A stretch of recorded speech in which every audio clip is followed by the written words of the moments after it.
Hello guys, today we're gonna look at some of the things introduced with patch 9.20.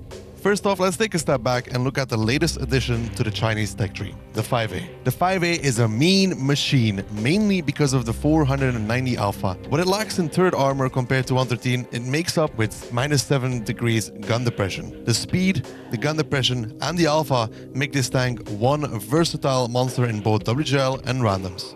Next up, we have the IS-7. Once the heavy tank to go to needed a slight update. The way it was decided to bring it back into the meta was through a combination of factors with an increased health pool, improved gun handling, and accuracy.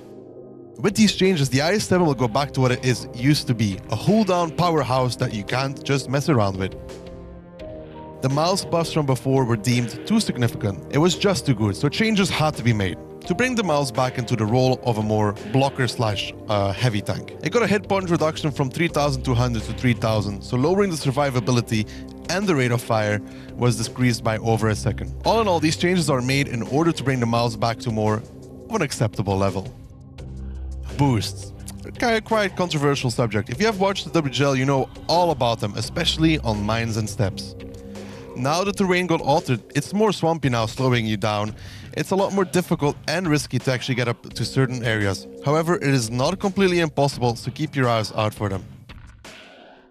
From the north side, it is still possible to get onto the zero line. No longer through the same way though. You are more exposed to do it, and there's a much bigger probability of you going down in the process of it. The B8 one got altered slightly, but it's still possible to do it in both Batchat and light tanks through one of the alternative angles.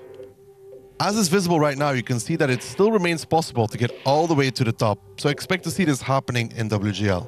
With a new WGL season comes a map replacement. Steps has bit the dust in favor of San River. Throughout the seasons, the meta on Steps became quite stale, and it was time for a change and move it to history.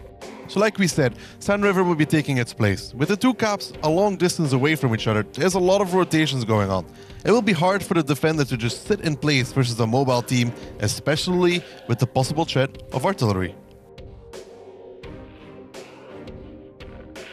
Last but not least, we slightly altered the league format from 768 to 770 to make the overall playing field more equal and have every tank be the same word. That was it for another episode. As always, I hope you enjoyed and see you guys on the battlefield.